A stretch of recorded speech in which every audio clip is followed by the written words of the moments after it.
Welcome back to the It Starts With You podcast. I am beyond excited for our guest today, Marina Middleton. Marina, thank you so much for joining us. I'm so excited. Thank you for having me. Oh my gosh. Okay, so I feel like we're going to have so many things to talk about. I met Marina in a mastermind, and the thing about Marina that you are going to find, either if you're just listening or if you're watching this video, is that Marina, you just have this presence and this energy about you that I just find is like contagious when people are around you in such a good way. Thank you so much. I definitely received that. That's awesome. Thank you. Oh my gosh. So I need to do a proper introduction for this woman because she really is a powerhouse and you have so many things that you have done and achieved. So Marina Middleton is a marketing strategist and personal branding expert known for her strategic approach and creative solutions.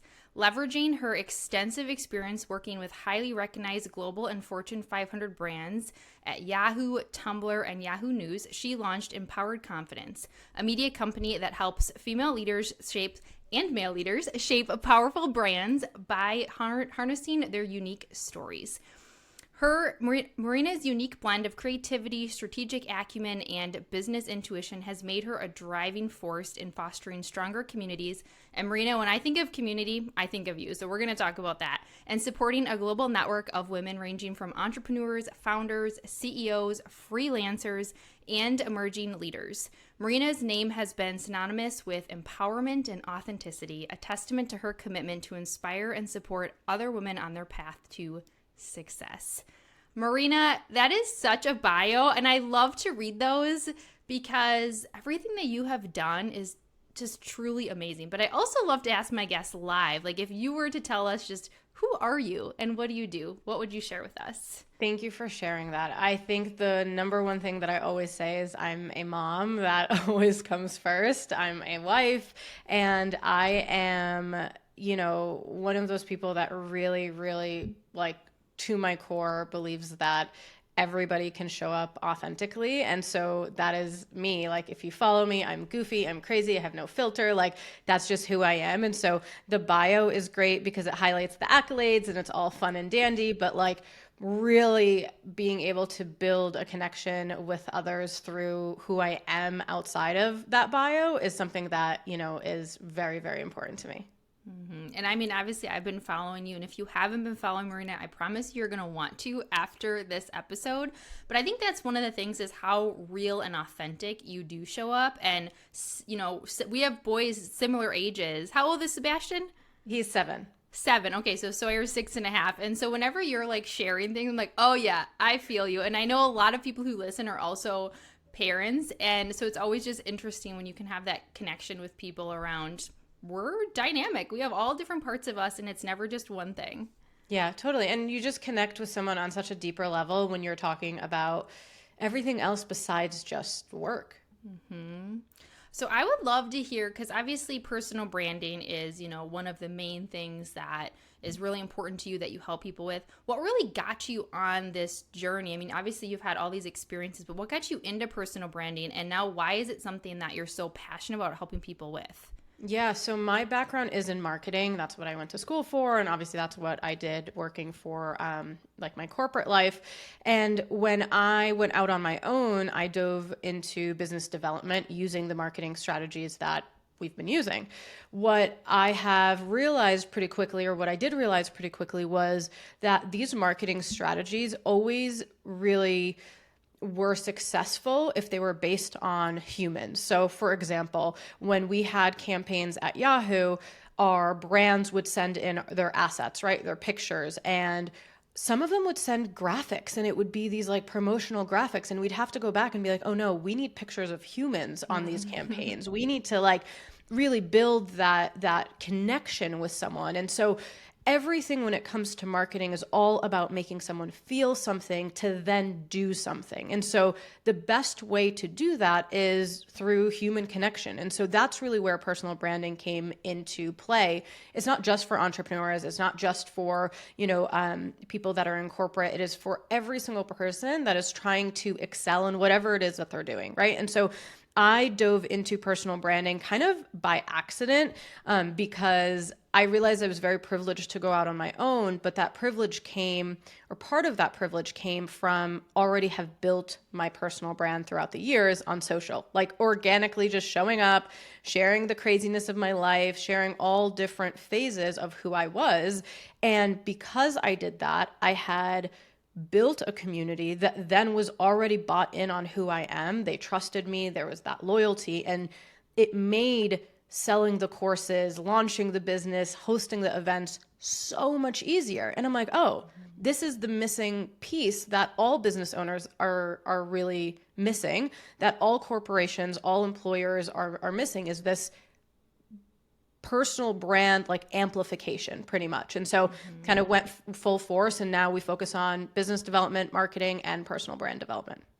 Oh my goodness. And I love how you describe it. So if you would say, because I have this conversation with people a lot around personal brand, they'll either say like, I'm really focusing on building my personal brand, or, you know, someone told me that I should really focus on my personal brand. But I feel like sometimes people don't really know what it is. Like, how would you even define a personal brand or describe it to somebody? Yeah, so your personal brand is what people know you for. It's what they say about you when you're not in the room. It is really like what helps others describe who you are and call on you when they need your services and your help and your expertise. And so whenever you hear someone saying, oh, it's time for me to work on my personal brand, one or two things are happening. They either don't like what they're known for right now and they're ready to take control of that, or they have already built a personal brand and they're ready to just like grow it and monetize it and land different opportunities that maybe they didn't even know existed for them before. Okay. Everybody needs to pause, rewind, listen to that again, because that's like the best definition. I love how you said it's like the thing you want to be known for.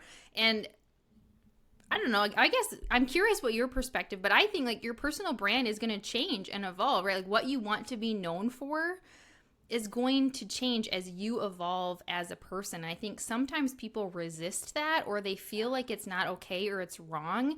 And that's where I feel people get really out of alignment, is because they're no longer the person that they have like built this persona around, and they don't know what to do if it's okay to change. Oh my God. We could have the whole entire podcast episode about this just because I'm so passionate about this. So there is this huge misconception that your personal brand is one thing, right? And so a lot of the times, specifically entrepreneurs, right?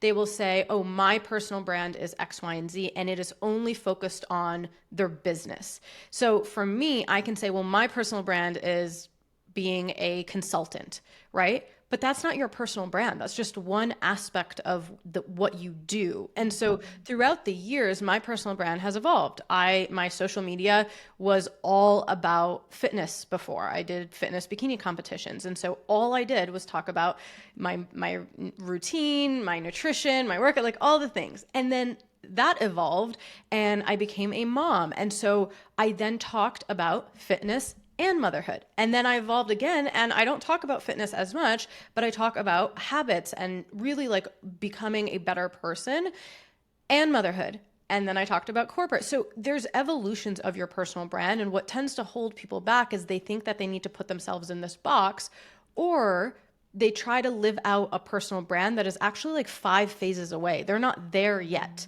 And so really acknowledging who you are now, what is your personal brand right now, and what do you have control over? And then striving for that future evolution or that next stage of your personal brand is really, really important. But to your point, like not to have that resistance. You can evolve and you will evolve. You just need to go through the stages of showing up authentically as you are. Oh, so good. I love like your energy when I asked that question. You were like, yes, let's dive into this, because I feel like that's what keeps people stuck for so long, or even just not even having a personal brand. So I was going to say, like, what do you think is one of the mistakes people make with their personal brand? Like the first one I think of is just not even thinking about it or not focusing on it. What other mistakes do you think people make when it comes to their personal brand? Yeah, I think to piggyback kind of what we said too, a lot of the mistakes that I see is, so for instance, me being a fitness bikini competitor in the past, a big mistake that people will do, or even a missed opportunity, I don't even want to call it a mistake, but they think that because they're known for something, they can't be something else. They can't control that. And I always say that that's such a huge opportunity. So we do a brand perception audit for all of our clients. And so we ask their community, like, what do you come to me for? Now, if I want to be known for beauty, let's just say, and people are saying, oh, well, I come to you for fitness, that's not a negative thing. That doesn't mean I then have to talk about fitness all the time. It means that there's an opportunity for me to then talk more about beauty. And so there's this mistake of feeling very, very stuck and similar to what we were saying, not evolving, but just feeling like they have to be the personal brand that they were. So that was one of the things. And then the second thing is there's a huge mistake of thinking that you don't have a personal brand. Like every single person has a personal brand. You are known for something. Whether you control the narrative or not is up to you. And so when people kind of ignore the work when it comes to their reputation, what they're known for, showing their skills, if they ignore that and just kind of go with the flow, they're just going to miss opportunities and not open doors that could be open for them. Well, that's so in line. I feel like a lot of the times what I see is if people don't necessarily have this self-awareness or this awareness of other people, then they're letting other people have this perception. And the thing is, like we talked about, is perception can be reality in the eyes of the person who has it. And wouldn't you rather be the one who's trying to sort of control that narrative about what it is you want to be known for and how you want to show up and what people are saying when you're not in the room? And you can do that by being more intentional, which I think is a word you said before, but being more intentional about what you want to be known for versus just being all over the place, like throwing spaghetti at the wall and being like, okay, you come to me for this or this or this or this, and people have no idea what to do. Totally. And I think too, social media plays a big part in confusing who we want to be and what we want to be known for. I love social media. I have reframed how my relationship with social media and how I show up and how I use it. It is a tool to grow my business. It is a tool for me to connect with others. That is it. And because of that mindset, I've built such a beautiful relationship with the platforms and use it for that. So where I feel a lot of people also kind of miss the mark is that they use social media as a comparison trap, because of course it's really, really hard not to compare yourself to others. But when you're thinking about what do I want people to know me for, rather than going online and looking at your idols or people that you know are in your industry and you want to do what they're doing, take a step back and really ask yourself of like, what are the things that I can do every single day for the rest of my life without getting paid necessarily, or maybe the things that come natural to you. You obviously do a lot of speaking and you help others with using their voice, but with training, of course, that comes and you can get better, but there are people that are just naturally gifted speakers and don't have that fear at all getting on stage. So using that skill and running with it and being like, okay, well, I'm going to do more of that because it comes natural. And if you're just always comparing yourself to people on social, you're going to dilute what you really want and try and really lose that creative confidence of how to show up authentically for yourself. I love that phrase, that creative confidence, like that outlet for you to be creative. And I find that for myself when I am on social media more and I'm looking at, I want to show up more like this or this, I'm going to go check out other people's pages. I diminish more of who I am and I show up less of who I am because I'm trying to be like someone else. Totally. And I feel like, I want to dive a little bit more into a point you made before, because I see this a lot. I almost think of personal brands sometimes with vulnerability and this word of, just being more vulnerable and being more open of who you are. And I think sometimes that gets blurred, whether you're, again, a corporate leader and you're trying to be a vulnerable leader, but also have this professionalism, or if you're trying to build a business and you're trying to be authentic. I think sometimes people have this blurry line of how do I show up as myself and share what's going on with me and share all these pieces of me while also maintaining this sort of persona, this perception that I've sort of crafted for myself. So do you see this, and what do you suggest for people about, because I think of you and like you share a lot of your life and things that are going, ups, downs, like all of that. And we see that as part of who, like, people respect you for doing that. But I think people are afraid to share like the tough moments because they're afraid it's going to look bad. Yeah, yeah. And I think vulnerability, authenticity, empowerment, like all of these words became very buzzy. And so people were using it for like marketing tactics and didn't really understand the concept of being vulnerable. And so how I like to explain it is for you to be truly vulnerable, you need to be very clear about the intention that you have behind that vulnerability, right? So for you to show up, or for me to show up on social media and talk about when I was a single mom at 23, right? There's two angles of that. I can show up and it could be broadcasting and I'm just looking for attention, or really what true vulnerability is, I'm showing up because I'm experiencing something that can, one, help someone else feel seen and heard and supported. I'm showing up because maybe I've learned lessons through these things and I can help someone else. So the intention behind me showing up is different. And so sometimes it's really hard for people to show up and be vulnerable because they think that the intention that they have, or their like the intention behind vulnerability, is broadcasting an attention. And that's not. It really should be, can I teach someone? Can I relate to someone? Can I let them know that it's okay that I've experienced it too, you know? And can I build community around this problem? And being vulnerable doesn't actually need to mean that you were a single mom or you were going through this traumatic experience. You can very much be, vulnerable in the sense of, hey, I have a podcast and I have not wanted to record. I don't want to get ready today. I am dreading my coaching calls. I like that is also vulnerable, and that is okay because you're giving someone else the permission that what they're going to feel, because it's inevitable, is normal, right? And then more people or less people will quit. I love it. I always think of, I love that you said it, made me think of the phrase they say sometimes of like, let's just like humanize each other. Yes. Like, let's just be humans. It's That's okay it. to be a human and you're not going to lose credibility. I think people worry about losing credibility or what people are going to think of them if they share those down moments or the moments where they're like, I don't know, I don't have the answer. Or what you talked about before, like they're in a pivot, they're in a change in their personal brand. And I think that can create some of that lack of confidence, is going, well, I was known for this thing and now I want to be known for this thing, but I'm not there yet. Can I share that? Should I share the journey or should I wait till I'm on the other side? Yeah. And I think that's where like the power would be in sharing. Totally. And people will remember you more for those vulnerable times than you just trying to show up perfectly every time, because that can be very triggering for others and also very unrelatable. And I remember, a manager that I had back at Yahoo, and I always looked up to her and I always felt like, God, she's so perfect. Like, and in my head, I'm like, oh, I can't be like that.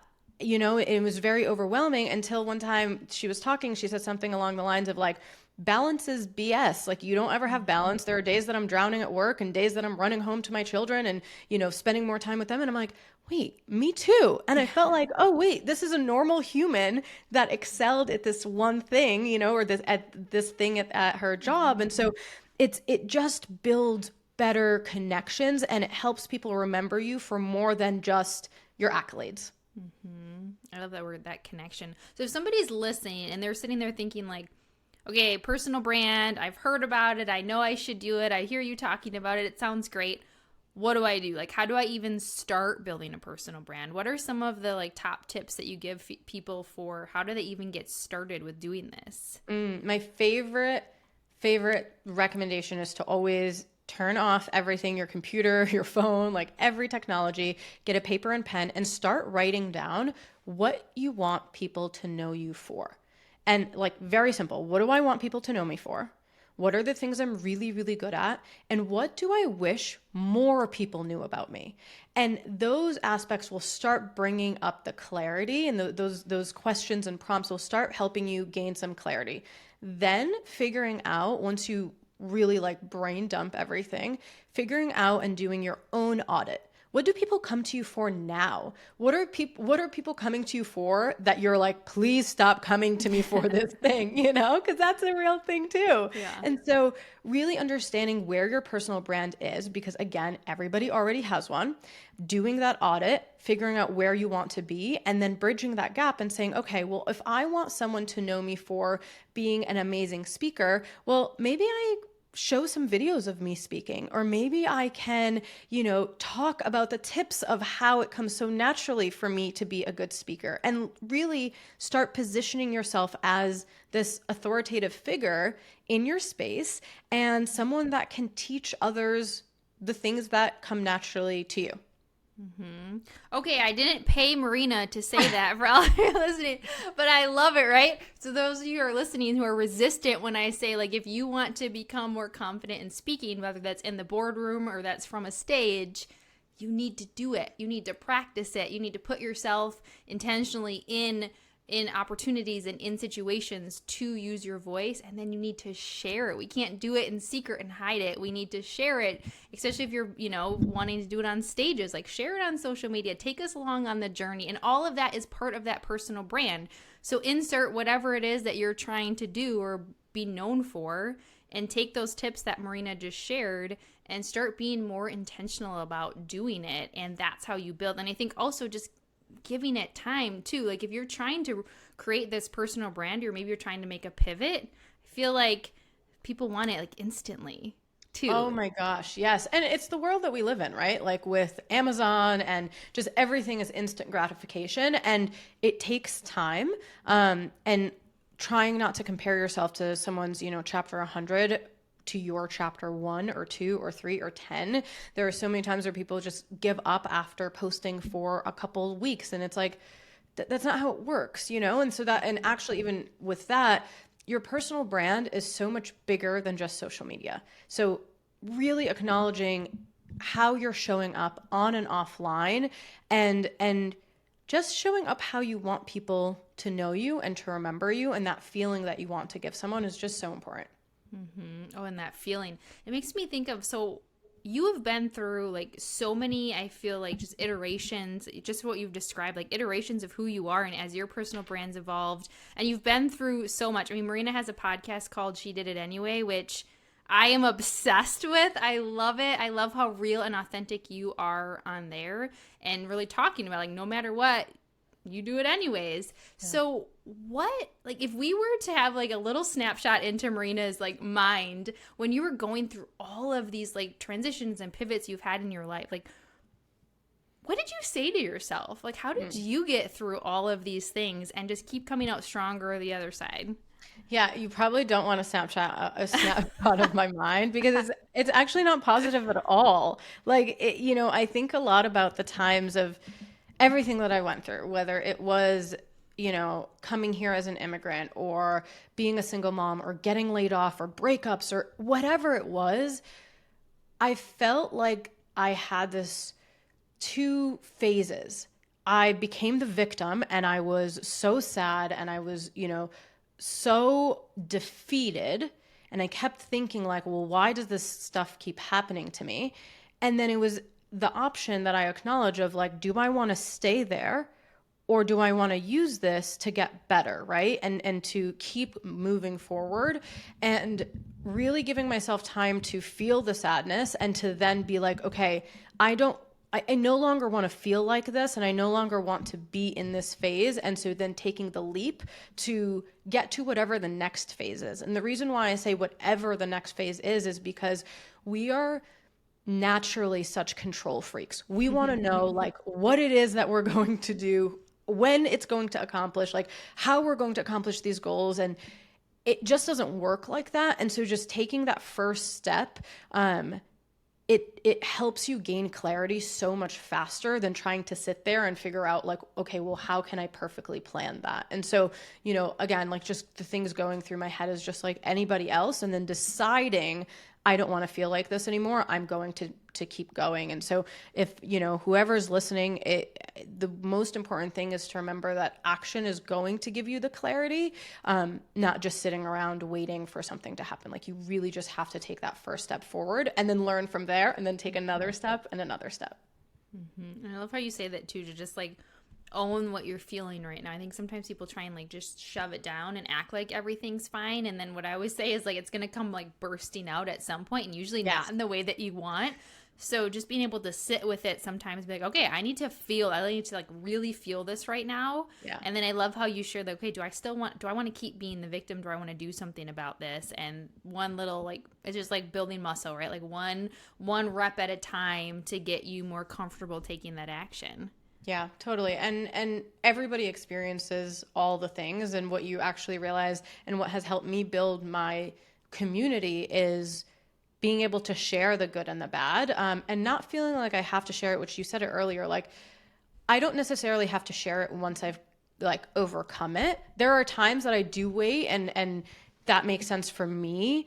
But there are other times that I'm like, come along with me as I do this, like come along with me after I got laid off and I'm trying to figure out what to do. Like, there can be shame, but again, that's all like in our head, there it just doesn't matter, and you're going to help someone, and that's really how I think about it. And I love how you say this, because I feel like the moments when I would have been the most like vulnerable or shared something that I'm like, oh, I don't know if I want to post this, or I don't know if I want to share this on the podcast or write this in an article, I get the most people reaching out and saying like, thank you for sharing that. I've also had something similar. And it's like, okay, even if just one person, and it, when we're talking about this, is like, that's all part of the personal brand. Like, people will know you for being real, and that they can also be real around you. They don't have to put on a facade, because they know that you'll be real as well. Totally. And really just spending time figuring out what it is that you care about and what you want is really important, because I think that social media also makes it where we're kind of hoping that someone shares something vulnerable and hard so then we can be okay. But you don't need someone else's, validation or someone else's pain to feel validated. Like, celebrate when other people are winning and support them when they're not. And vice versa for yourself as well. Like, you don't need to see someone struggling to feel okay with your struggles, or to, feel motivated to keep going. I know it helps, but really just like feeling secure with yourself, that's going to help you show up authentically, on all stages, on and offline.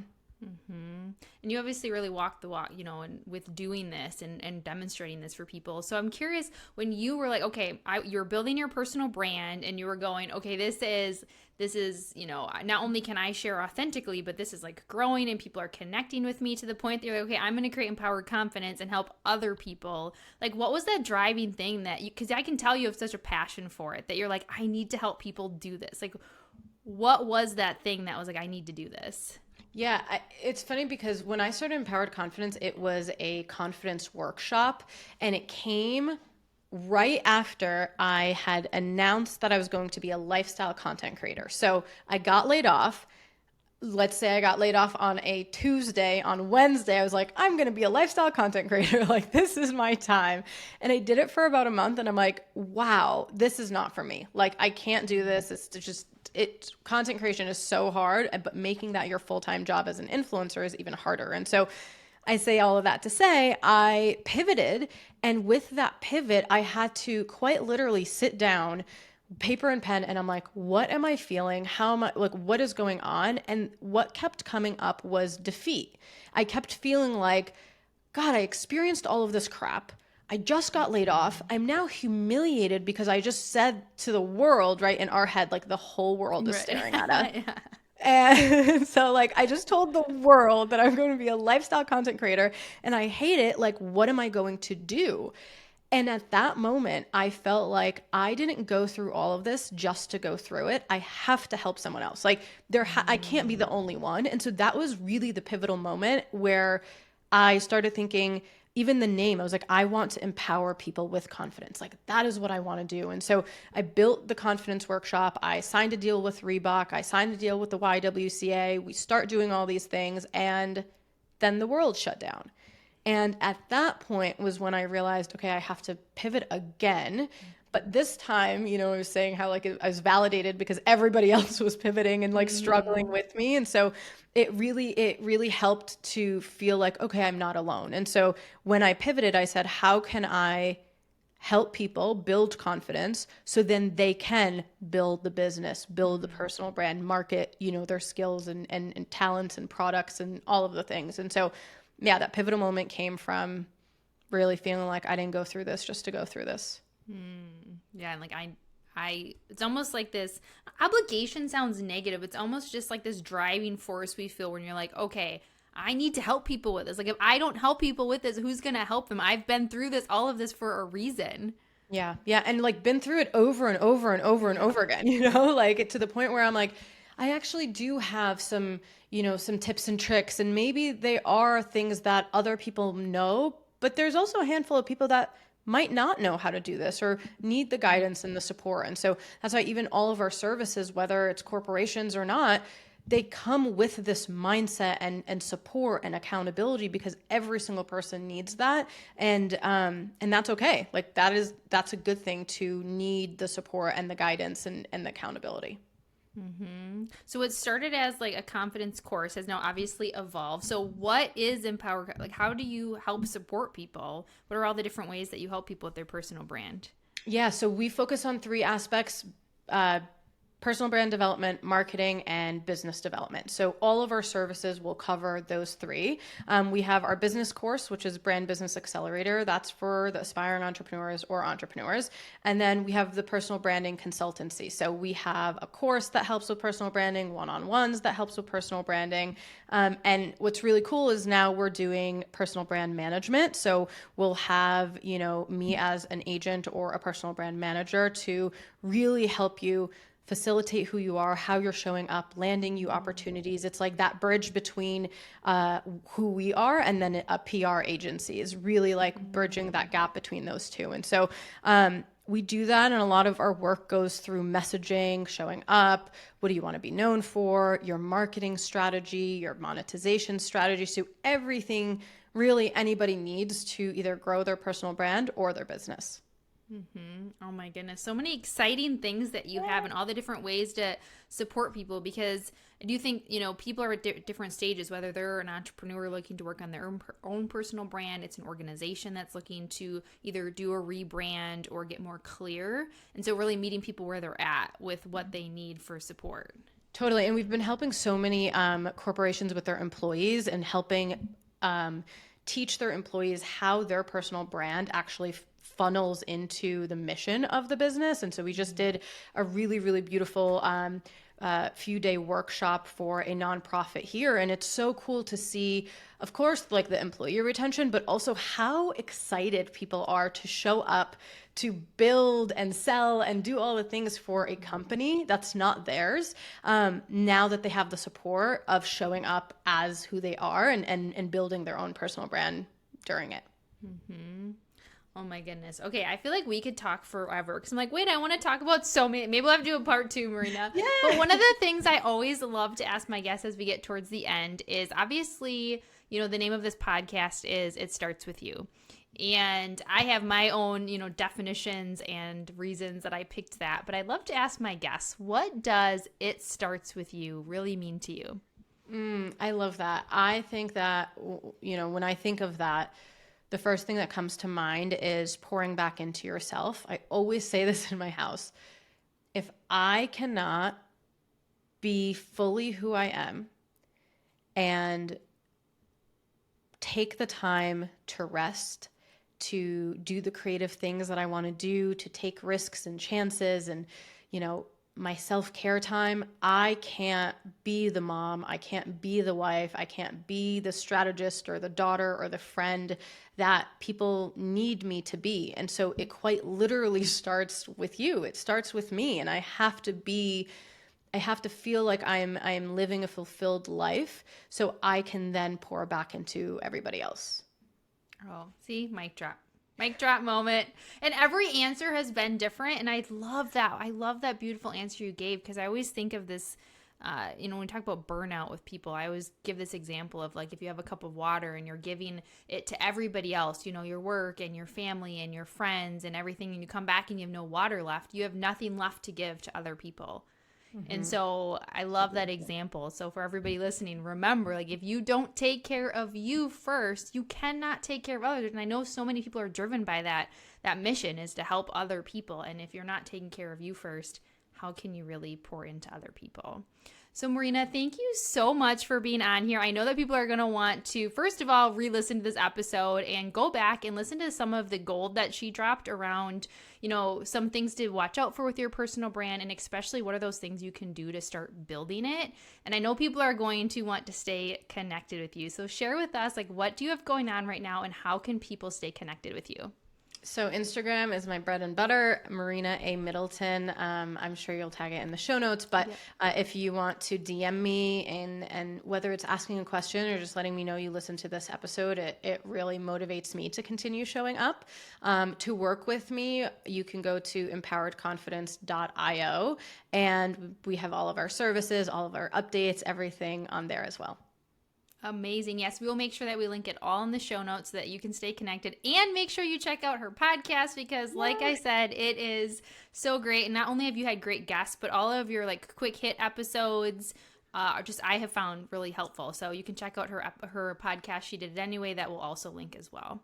Amazing. Thank you so much for having me. I feel like we could have talked for hours. I know. So maybe we do need a part 2. I know. We need a part 2. Okay. You all send us a message, tag us, and say, Julie and Marina, we want a part 2. Thank you so much. And we will see you next time. Remember, it starts with you.